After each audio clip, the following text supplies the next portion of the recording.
జనరల్‌గా ఒక హెచ్ఎండిఏ వెంచర్‌లో చేయవలసిన డెవలప్‌మెంట్స్ ఎవరైనా చేస్తారు. ఎందుకంటే హెచ్ఎండిఏ నుండి మార్ట్‌గేజ్ ప్లాట్స్ తిరిగి వెనక్కి రావు కాబట్టి. అవి రావాలంటే డెవలప్‌మెంట్స్ ఖచ్చితంగా చేయాల్సిందే. కానీ కొంతమంది డెవలపర్స్ మాత్రమే మన వెంచర్‌లో ఎవరైనా ఇల్లు కొంటే, ఆ ఇల్లు కొన్నవారు మనల్ని జీవితాంతం గుర్తుపెట్టుకోవాలి, మన గురించి ఎల్లప్పుడూ మంచిగా చెప్పుకోవాలి అని ఆలోచిస్తారు.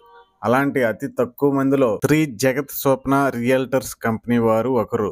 ఆ కంపెనీ వారు outer ring road exit number 10 దగ్గర విల్లాస్ ప్రాజెక్ట్ కొరకు వెంచర్‌లో డెవలప్ చేయవలసిన రెగ్యులర్ డెవలప్‌మెంట్సే కాకుండా అదనంగా కొన్ని ఎమ్యూనిటీస్ ఎంత అద్భుతంగా డెవలప్ చేశారంటే నా భూతో నా భవిష్యత్ అని చెప్పాలి ఖచ్చితంగా. చాలా అద్భుతంగా చేసిన డెవలప్‌మెంట్స్ ఒక్కొక్కటి ఒక్కొక్క షార్ట్ వీడియోలో చూపించడం జరిగింది. ఆ వీడియో లింక్స్ అన్ని కింద డిస్క్రిప్షన్‌లో ఉన్నాయి. ప్రతి వీడియో చూసి ఒక లైక్, ఒక షేర్ ఇవ్వాల్సిందిగా వ్యూవర్స్‌ను రిక్వెస్ట్ చేస్తున్నాం. అలాగే మన ఛానల్‌ను ఇప్పుడు వరకు ఎవరైనా సబ్స్క్రైబ్ చేయకపోతే వెంటనే సబ్స్క్రైబ్ చేయాలని కూడా రిక్వెస్ట్ చేస్తున్నాం. అలాగే ఈ ప్రాజెక్ట్‌లో డూప్లెక్స్ లేదా ట్రిప్లెక్స్ ఇలా కొనాలనుకునే వారికి ఒక అద్భుతమైన ఆఫర్ ఉందండి. అదేంటో తెలుసుకోవాలంటే ఆ వీడియో లింక్ కూడా కింద డిస్క్రిప్షన్‌లో ఉంది. మీరు క్లియర్‌గా చూడొచ్చు. అలాగే క్రింద వీడియో డిస్క్రిప్షన్‌లో మా సోషల్ మీడియా అకౌంట్స్ అన్నిటికీ సంబంధించిన వీడియో లింక్స్ ఉన్నాయి. ఒక్కొక్కటి ఓపెన్ చేసి ఫాలో అవ్వాలని రిక్వెస్ట్ చేస్తున్నాం. అలాగే ఈ డూప్లెక్స్, ట్రిప్లెక్స్ విల్లాస్ గురించి డైరెక్ట్ గా మీరు తెలుసుకోవాలంటే వీడియో డిస్క్రిప్షన్ మీద ఉన్న నెంబర్ కాల్ చేయండి. Thank you very much.